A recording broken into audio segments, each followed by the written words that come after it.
madlak nga karon nga ilaming gisirkuluhan dire ang mga pulis nga wala sila rights, no? Wala sila rights, illegal intervention sila kay assisting run any branches of civil government.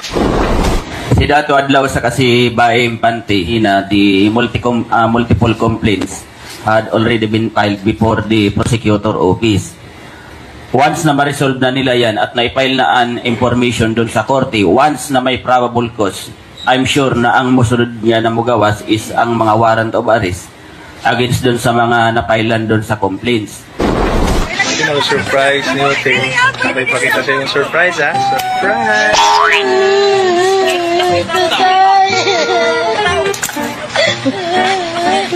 Cry pa no?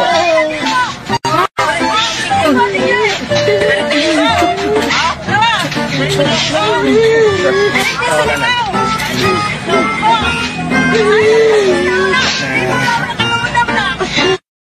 Okay, so may isinagawang press conference sa Happy at PNP Provincial Director courtesy sa RPN sa isinagawang press conference. Nagreklamo na ngayon si Dato Adlaw dahil napalibutan daw umano sila sa PNP at mahirapan sila sa paglabas sa kanilang tinitirahan ngayon na lugar, no, dahil yung nagbili umano ng tubig hinuli. So may hinuli ng PNP sa isinagawang press conference. Hinintay ngayon ng PNP ang paglabas sa warrant of arrest kung ito'y mapunta na sa korte ang mga kasong isinampa laban sa mga leaders at kasama. At ito'y tatalakayin natin. Ang iba nagsiuwian na. Taga Davao de Oro ang iba. Ang iba'y sumuko sa PNP. At merong nahuli. Tatalakayin natin ito, mga kapatid. Samahan ninyo ako. Kasi umalingan, pag palaging inulit-ulit ay magmukha talagang katotohanan para sa ating mga kapatid na kulang ang kaalaman. Ang pagkadaya ay maranasan sa iba't ibang paraan. Pero napakasakit pag madaya tayo sa pananampalataya. Dahil nanganib pati ang ating kaluluwa. Viva Cristo Rey! Pro Dio et Ecclesia! Kumusta? Welcome. Kumusta dyan sa Surigao? Kaugnay nitong grupo nila ni Dato Adlaw na nanindigan ang mga legitimate IP leader na pirated daw ang grupong ito kay Adlaw, no? Hindi kaanib sa IP. At may mga nagsiuwian na. Kung maalala ninyo na noong naka-live pa ito sa Facebook, no, wala na Facebook nitong reyna nila, ang Facebook account niya, dahil grabe talaga pag magbanta sila, no? Imagine, pati Iglesia ni Cristo, ipapasarado niya. Dito na po kami. Dito kayo magsuporta, hindi sa Iglesia. Dahil mismo ang Iglesia, dito nagpaproteksyon sa akin. Tapos nagsuporta kayo sa Iglesia, padlak natin Iglesia ngayon. Padlak ang Iglesia diyan sa Surigao daw. Oh. So, kumusta sa lahat natin mga suking taga-subaybay bago natin ipakita ang ilang video at ang press conference courtesy sa RPN DXKS Surigao sa interviewing ito. Welcome sa lahat natin mga suking taga-subaybay na sumusunod ngayon si Sir Rick Papa Inok. Good afternoon po Bro Windel at sa mga taga-subaybay. Si Viraj Canyonio, magandang hapon. Si Gino Buldan, good afternoon po Bro Windel. Talibong, pag mga kulto hindi talaga magtagal pero ginagamit lang nila ang Diyos. Si Rick, dapat po tanungin yung leader na si Dato Adlaw at Reyna kung walang nagbayad sa kanila. Lalabas na yan sa investigation kung sinong nasa likod itong grupong ito. Basta sinampahan na sila, inintay yung arrest warrant na ilabas sa korte. Mahigit sa 10 kaso, patong-patong na kaso, ang hinaharap nitong grupong ito. So, may mga nag-uwian na. Si Happy Life Vlog, si Mark Tao, si Riza Reyes, Tere Ring, ginawang katatawanan talaga nila ang Mindanao. Nanding hindi lang katatawanan, yung mga pagbabanta nila, dami talagang may inilabas na pahayag ang provincial government na wag daw umano matakot sa mga pagbabanta nitong grupong ito dahil mga piki o huwad ito. So, may ilabas natin yan. Si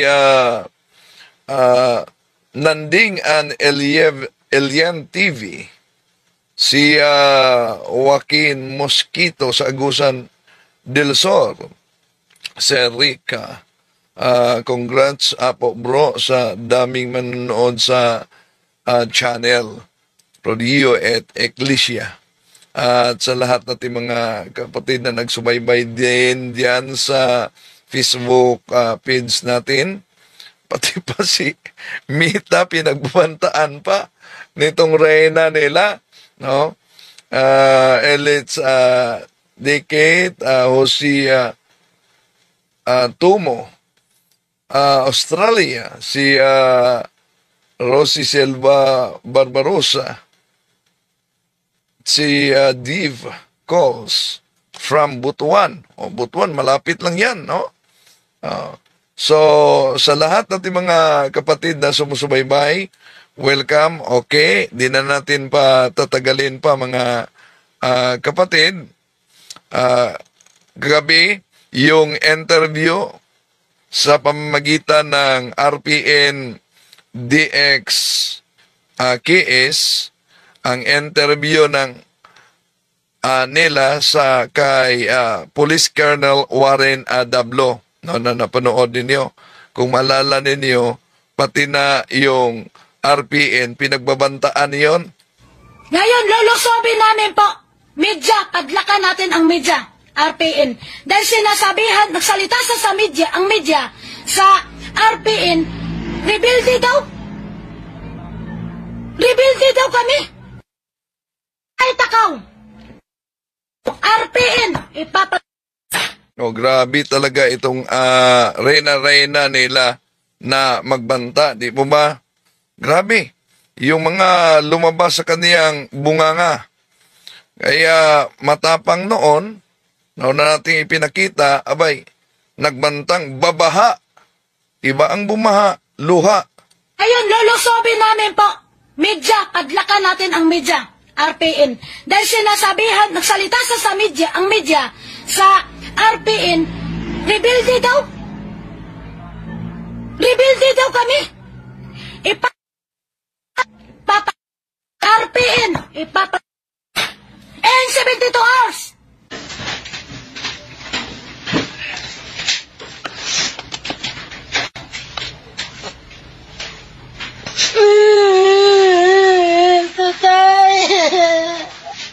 Sino bang di makatawag ng tatay niyan sa patong-patong na kaso? Ito mga kaso, batay sinilabas na sa local media. Ito, malicious mischief, alarm and scandal, grave coercion, usurpation of authority, violation of COMELEC Resolution number 11607, physical injury, serious illegal detention, grave threats, cyber dahil yung mayor mismo, grabe, sabi nitong Reyna, no, grabe ang libelous talaga na pahayag yun. At multiple violation of cyber crime law at iba pa. Posible madagdagan pa ito. Now, ang nagsagawa ng live si Dato Adlaw daw. At akala ko ba walang kapangyarihan ang gobyerno dahil may sarili silang gobyerno. Nanawagan kay Pangulong Bongbong Marcos. Ito. Ania si Dato Adlaw nagalive tungod sa mga discrimination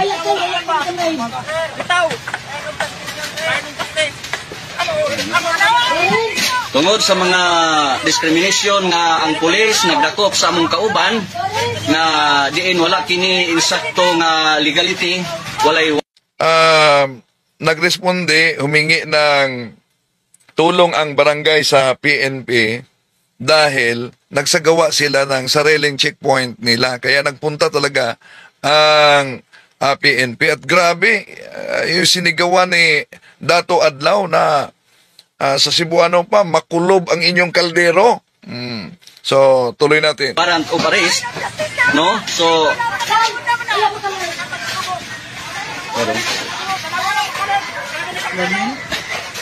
So, reklamo niya yung mga miyembro daw umano niya na ang miyembro hinuli daw umanong walang warrant of arrest. Paano ngayon kung sa kanilang live sinasabi nila kahit Supreme Court walang kapangyarihan sa kanila? Ngayon, patong-patong ng kaso, ano ngayon? No? At di sila basta-basta makalabas diyan dahil reklamo niya. Napalibutan umano sila ng PNP.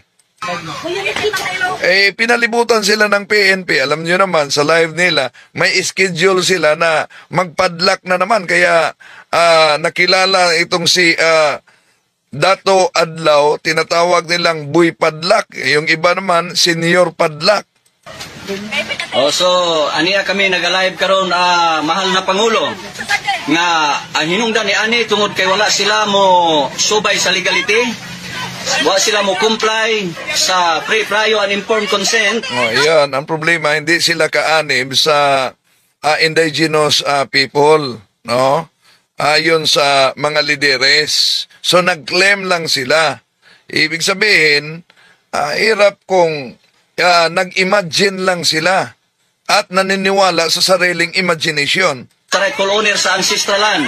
Mauning nga hitabo ang mga pamadlak nga karon nga ilaming gisirkuluhan dire ang mga pulis nga wala. So pinaliwanag niya bakit nangyari daw yung mga pagsarado sa mga establishment dahil hindi sumunod umano sa batas nila. Sila rights, no? Wala sila rights, illegal intervention sila kaya so ang mga pulis daw umano walang rights at illegal intervention pa ang binanggit ni Dato Adlaw. Run in the branches of civil government. Pero alias Dato Adlaw ito siya. Nga among gi-implement ang balaod since time immemorial. Republic Act 371, Ipralo of 1997, Divine Customary Law, na under sa management sa Federal Tribal Government of the Philippines para sa kalinaw o panaghiusa. Bosa, nanawagan ako sa mahal na... para daw sa kapayapaan at pag-iisa. Pero yung ginawa nila, yun po ba'y para sa kapayapaan at para sa pagkakaisa? Yung live, yung pahayag, yung video niya na sa loob ng 72 oras, babaha ang luha. Di na natin banggitin yung anong babaha dahil violation yon. Pangulo nga hinaot punta nga makaabot kini. So nanawagan siya na itong live niya kay Pangulong Bongbong. Akala ko pa walang authority na si Pangulong Bongbong sa kanila dahil kahit nga yung pera idineklara na nila na yung pera daw idineklara na nila na pinalitan na hindi lang pera ng ating bansa kundi sa buong mundo pa. Imo nining tagnaha nga wala na kami makalihok diri tungod kay Oh, so nagreklamo siya, dapat makarating umano kay Pangulong Bongbong Marcos na hindi na sila nakakilos doon sa kanilang tinitirahan. ilang gibantayan ang among mga kauban diri nga mga Oh, dahil may mga pulis na nakabantay sa kanila, lalo na sa mga diplomat nila. Ang kanilang, may nakita ako na motorsingle nila, iba din ang plate number, nakalagay diplomat. Abay, may sariling gobyerno na talaga sila. diplomat nga ilang pandakpon kung makagawas, no? Oh, yung mga diplomat daw, hoholihin pag ito'y lalabas. So, ang among kauban na nagpalit lang og tubig, gidakop nga walay legal, walay Oh, so kasama nila umano na bumibili ng tubig, hinuli, hinuli umano na walang legal. warrant of arrest, no? Oh, so walang warrant of arrest. Akala ko ba di na sila maniniwala ng warrant of arrest. O dahil may sarili silang authority. Asan ngayon ang paulit-ulit niyang sinabi na delikado kayo sa apat na elemento na kinikilala nilang Diyos? Ano yung apat na elemento? Yung tubig, apoy, hangin, at lupa. At yun ang sinabi ng kanilang reyna. Yun umano ang Diyos nila. So, hinaot unta Hanapin natin yung sabi ng reyna nila, ha? Na yun daw ang Diyos nila, hangin. Kaya yun ang pantakot kasi nila, no? Na Diyos nila, may kapangyarihan daw itong si Dato Adlaw na magkontrol sa hangin, tubig, apoy, lupa. Yung apat na elemento. Dapat kayo, lamunin na kayo ng hangin, tubig, lupa, apoy. Ayaw kasi natin maniwala na ang totoong Diyos na buhay, hangin, tubig, lupa, apoy. What? Hangin, tubig, lupa, apoy. Tubig, lupa, apoy, hangin. Noong unang panahon, payapang namumuhay ng magkasama ang apat na nasyon. Pero nagbagong lahat ng lumusob ang Fire Nation. So, di lang pala may bagong gobyerno sila. May bagong Diyos sila. At ang mga Diyos nila ay hangin, apoy, lupa, tubig, at ito daw si Dato Adlaw ang may kapangyarihan na magkontrol sa, ibig sabihin, kung Diyos nila yan, pagkatapos, siya ang may kapangyarihang magkontrol, mas makapangyarihan pa siya sa Diyos nila. Itong si Dato Adlaw. Dahil may kapangyarihan siya magkontrol sa hangin, tubig, apoy, at lupa. Tuloy natin ang kanyang panawagan sa presidente. Mahal na Pangulo, imo kining maaksyonan aron nga dili mo kaila pangkagubot sa Surigao del Norte. So nanawagan siya sa mga di makaunawa ng Cebuano na dapat umano magawa ng aksyon ni Pangulong Bongbong Marcos para di lalaganap ang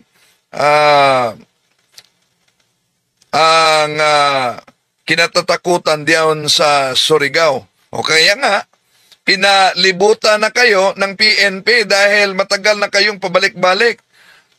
Sabi ni Ronela Osia, si Avatar yan, karton, na napanood nila yan. Ganon ba? Avatar, hangin, lupa, apoy. Okay, tuloy natin. No. Kay dili na maayo kining ilang gibuhat, wala na mainsakto, dili na insakto ang ilang proseso. So di na tama umano ang ginawa ng PNP. Di na tama ang proseso. So palagay nyo, yung pag-live ninyo at pagbabanta ninyo na 72 oras lang. Isang malaking pananakot yan. Sa Surigao City, sa mga naninirahan diyan, lalo na mga armado sila, dala nila yung mga matataas na itak. Ha? Okay, tuloy natin. O tungod kay nan-react sila sa maong panghitabo nga wala nila masabti kini. Tungod So nag-react daw umano ang PNP sa mga pangyayari na hindi nila naunawaan. Imagine, itong grupo lang na ito na gumagawa ng pagsarado sa mga establishmento, sila lang ang nakaunawa sa kanilang ginagawa. No? Itong grupong avatar na ito, tuloy natin. kay ang atong batas karon nga ngayon pagasundon is divine customary law nga ngayon So yung batas umano, paano ngayon? Patong-patong na ang kaso laban sa inyo. Kundi ninyo sasagutin yung bawat kaso na yan, abay, delikado talaga. Dahil siguradong lalabas ang warrant of arrest para sa inyo. Dami yun. Sobra sa 10 kaso. Tuloy natin. ma-practice sa uban nga kani atong gi-implement nga para kini kanatong tanan nga Yun. Ini-implementa daw umano niya yung batas na yan at ang batas na yan ay para sa lahat. Paano magiging para sa lahat? Sabi ng mga legitimate dato nga na nagpahayag, di kayo kaanib ng indigenous people sa Caraga region. Wala kayo sa talaan. Kaya mahirap kung mag-imagine lang talaga kayo. Tuloy natin. maalis kita sa tunglo, no? Maalis kita sa tunglo at ganun pa man. Mawala daw umano sa sumpa, curses, o occultism, may kapangyarihan sa pagpalaganap ng curses. At itong ginawa nila, mas grabe pa ito sa curses. Diba? Yung pagsasarado ng mga iba't ibang establishmento diyan sa Surigao. Sa sumpa. Dahil sa batas, ito po, maalis po tayo sa tunglo. Kaya sana po na makarating po ito sa... Dahil sa batas na ginawa nila, maalis daw umano sa sumpa. Mahal na nating presidente, no, na kailangan in 72 hours, si Dato Adlaw, nag-order po na makalabas ang kasamaan namin. So sa panawagan niya sa presidente, may order pa siya sa presidente. Ang order niya, within 72 hours, dapat makalabas na umano yung mga diplomat niya na nahuli. Na hinuli po nila ng walang proseso. Hindi legal ang proseso po nila. Kaya tinatawagan ko po ang lahat ng mga sundalo infantry nga angayan nga makasuporta na mo diri karon. Nanawagan pa siya sa infantry ng sundalo. Bakit? Miyembro ba kayo sa sundalo, infantry? No, kahit pa miyembro kayo, walang susuporta sa ginagawa ninyo. Kaya ang dapat niyong gawing hakbang ang harapin yung kaso. Okay. So tuloy natin. Imagine, mismo presidente, nag-order siya. Si Dato Adlaw nag-order na dapat ilabas yan within 72 hours. Okay, tuloy natin. Tungod kay dili namo gusto ang pagbantay sa mga kapulisan, among gihangyo ang mga kasundaluan nga magbantay namo diri para sa manifestation sa kalinaw. Sumunod din siya kay Pastor Kibuloy. Di ba? Ayaw ni Pastor Kibuloy yung mga sundalo. Pero okay siya sa NBI. Pero mas ayaw ni Pastor Kibuloy yung PNP. Okay siya sa NBI, pero mas okay siya sa mga sundalo. So ginaya niya si Pastor Kibuloy. Usa daghang salamat hinaot unta nga sa gamay mensahe ni Dato Adlaw nga moabot kini sa mahal nga pangulo aron nga kini maaksyonan dayon kining maong mga lakang sa atong mga kapulisan nga walay saktong mensahe, walay saktong proseso. Ang mga pulis walang tamang mensahe daw. Ang mga pulis ayon wala pa, binago niya, walang tamang proseso daw. Ano skala nyo? Yung ginawa ninyo, yung pagbabanta ninyo, nababahaang sa loob ng nasa tamang proseso ba yun? Yung pinasok ninyo ang mga sari-sari store, yung mga iba pang establishmento para pilitang isarado, nasa tamang proseso? Para sa inyo. Kaya nga, nagkaganon kayo ngayon. Dahil, resulta lang yan sa sarili ninyong interpretasyon. Okay, dito tayo sa press conference sa HIPI at kasama na si Police Colonel Dablo, no?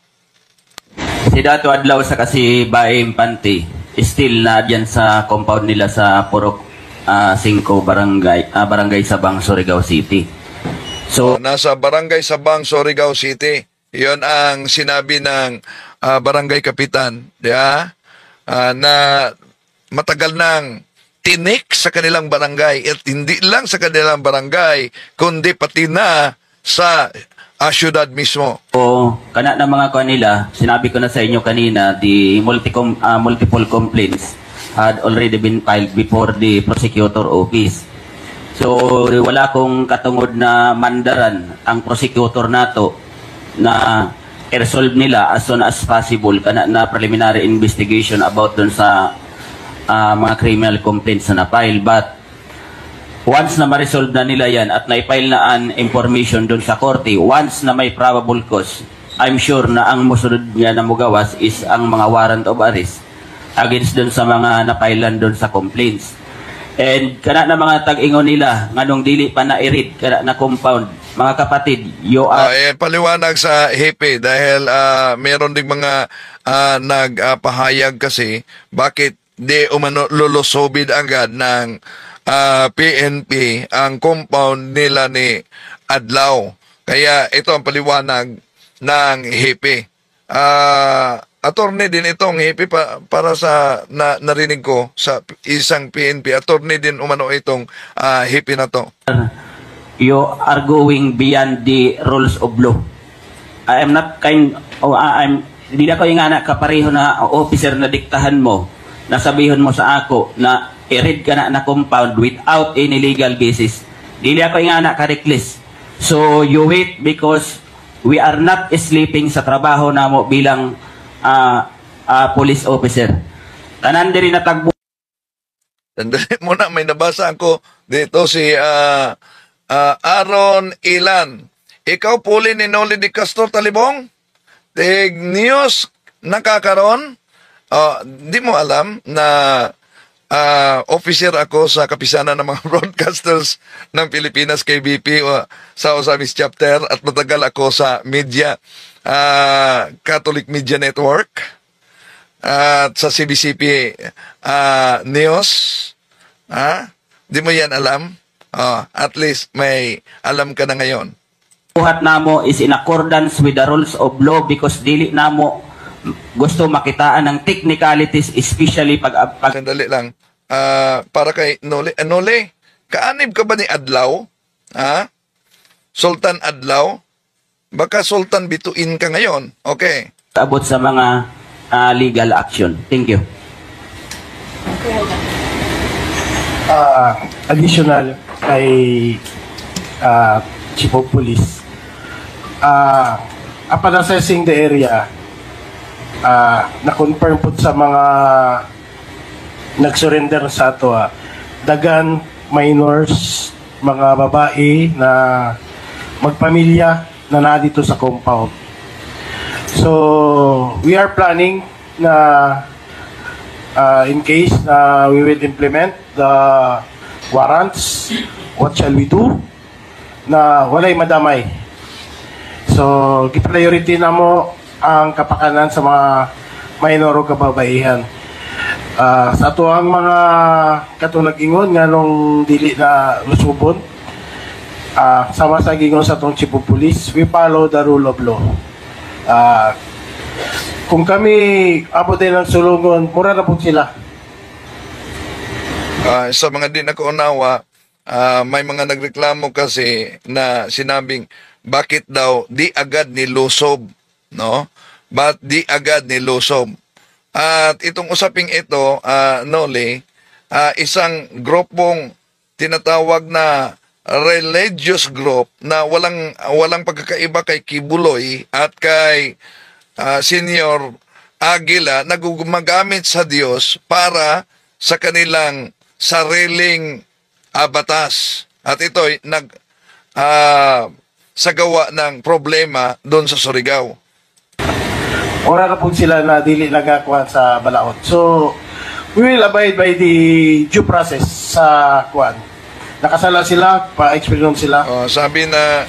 Sabi ni Colonel Dablo na kung lulusobin agad yung teritoryo nila ni Dato Adlaw, wala na umano silang pagkakaiba. Kaya inintay talaga ang proseso. No? Proseso, lalo na yung paglabas sa arrest warrant. Umabot ang panahon na ito, matagaan makuha sa laubaran. So, i-assure lang na ako sa katauhan sa Surigao City na this incident will never happen again. Ang ilang compound na contain, since the incident, contained na ang area. That's why nagkaroon lang nag-surrender ay ikuha sa katauhan because moving in and moving out sa area is being monitored 24 hours. Lahat ng activities sa ilang area monitored. That's why nasensationalize lang sa social media. Actually, after the incident, wala na may naitabo because they are contained.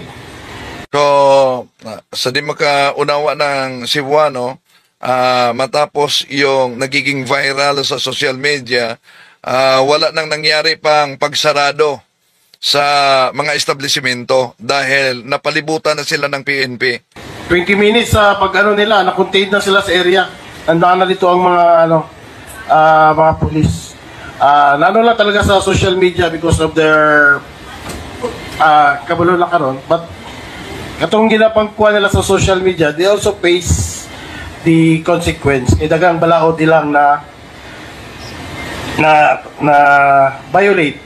That's why we ask the assistance of the Regional Anti-Crime Unit pumunta din dito to preserve yung mga content ng mga media. Ng mga mga vlog. Mula na ma'am na grabe talaga yung mga pahayag mismo sa kanilang reyna, di ba? Grabe yun. Lalo na yung pinangalanan niya yung mayor, grabe yun, libelos talaga yun. Tuloy natin. Ano ako sa katawan sa Surigao. Yung pagpangalan niya sa mayor, di na lang natin i-reply dito dahil pwede tayong masali sa kaso. Yun po ang seminar namin sa kapisanan ng mga broadcasters noon, lalo na matagal akong na-assign sa PNP Blatter. Halimbawa, yung pinahiya sa publiko, i-blatter yan sa PNP. At may na-assign kasi na media na magbasa sa police blatter. Kung ano ang sinabi sa nagpahiya niya sa publiko, nakasulat yan sa blatter.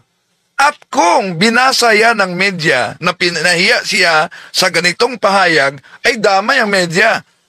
Ayon sa seminar namin. No? Kaya grabe ang pagtawag niya sa mayor. No? Grabe talaga.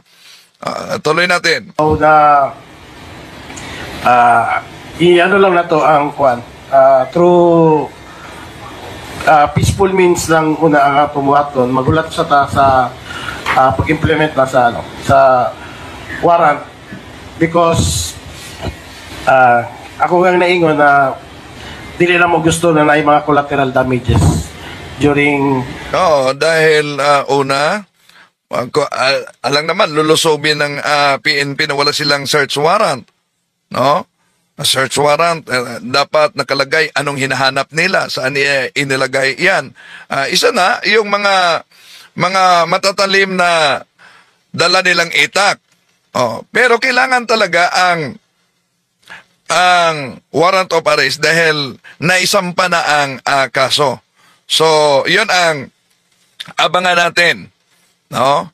ang paglabas sa warrant of arrest at siniguro ng PNP ngayon na di basta-basta makatakas itong mga leader na ito. Okay. So, may mga nakulong na pinuntahan sa ilang mga kasama. May kaso ko, no? Pangutan na ko sa inyo, kay kaso sa iya. Dili sila masulti. Piyansahon, nag 7,000. Pero okay naman noon siya dito. Kaya waman, jatiman man siya. Jatiman noon ng mga kaiban. Mga polis. Pagligo lang yan. Kaya pagsuway nila. Dili ka mo pwede nila interviewon. May mga miyembro nila na gusto ng mag-uwian, taga Davao de Oro daw umano ito, gusto mag-uwian. So, nilapitan nito isang babae na huwag kayo magpa-interview sa mga pulis. Dili pwede na sila mag-interview dire. Dili. Kung si Manong gusto na mo ulit sila.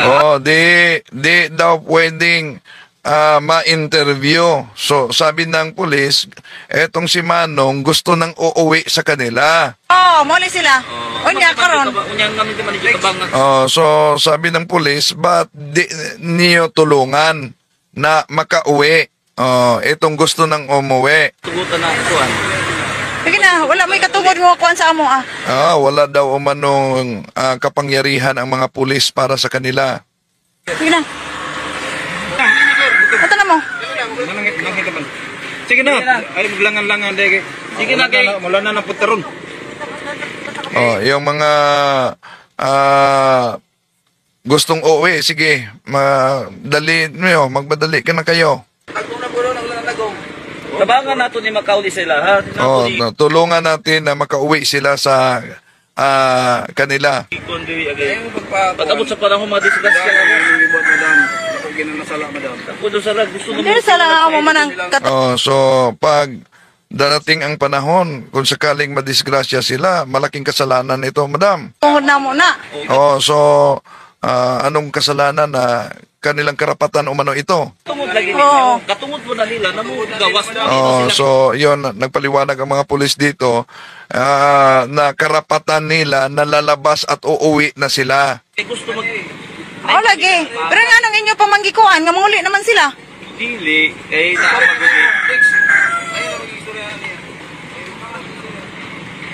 Ngayon, confrontation ng miyembro nila ni Adlaw at sa gustong umuwi. At ito na interview talaga, yung gustong umuwi, taga Davao de Oro sila. Mangyayari lang dito sa mga tropa na uli lang eh. Okay. Amo ang pamilya sa ang buhay ko. Relax ako sa nabalaka ba? Nabalaka sila na uwi talaga umano sila dahil yung mga pamilya nila umiiyak na. Naman mo. So, kami kasi wala ko sa mga buhat rin.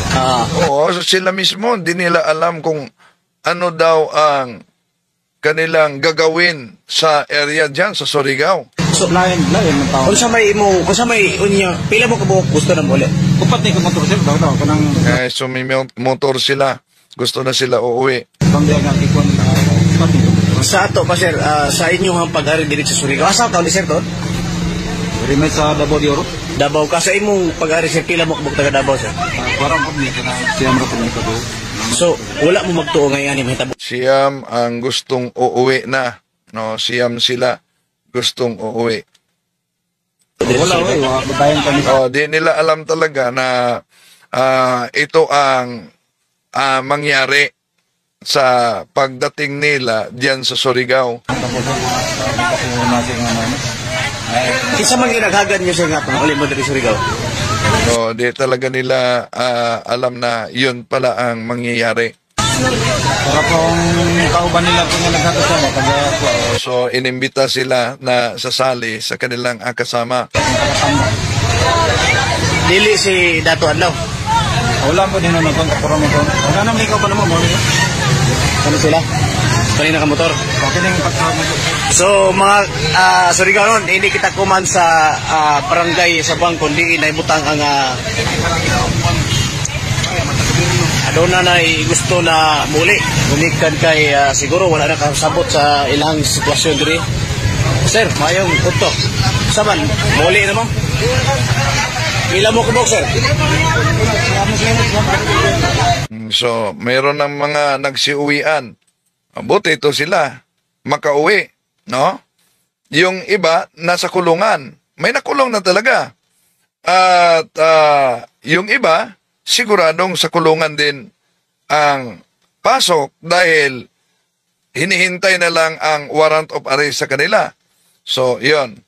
Kaya bago kayo aanib sa grupo, lalo na ang kinikilalang Diyos ay parang avatar.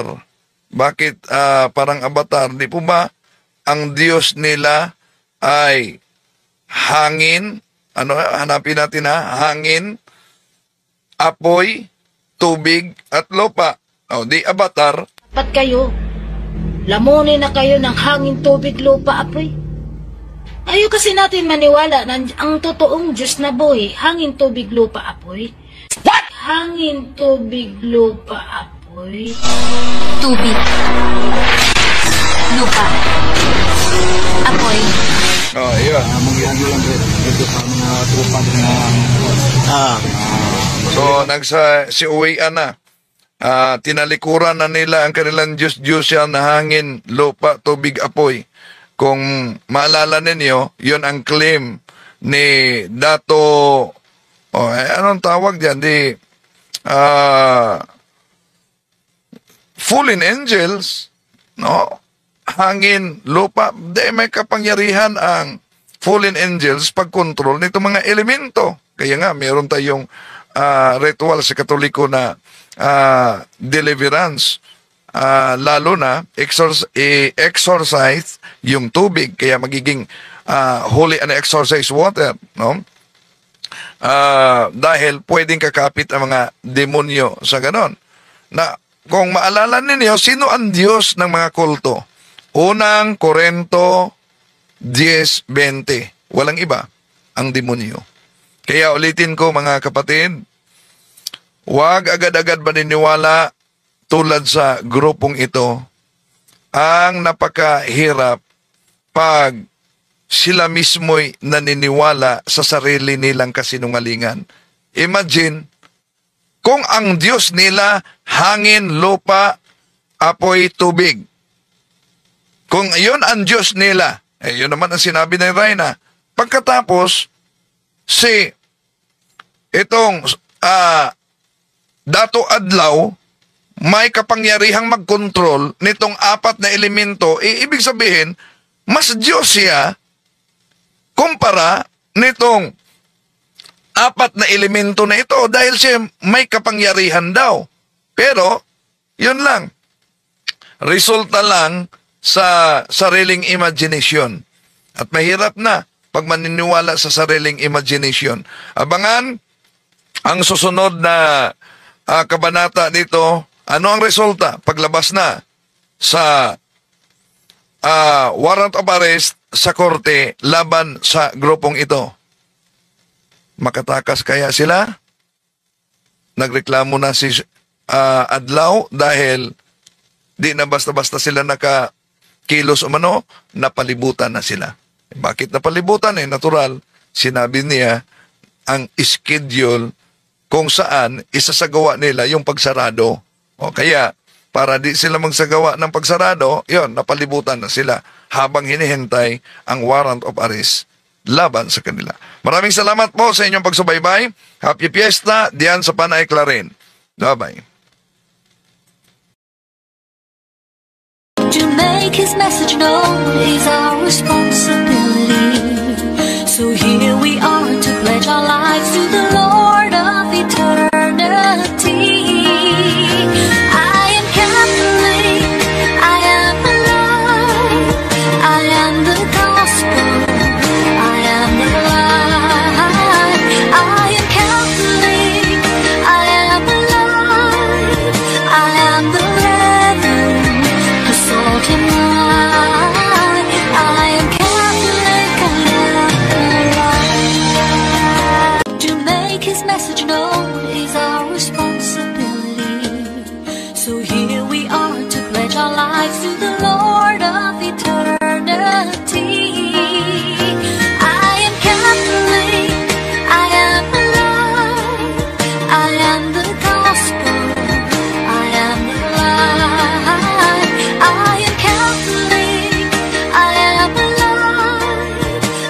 I'm the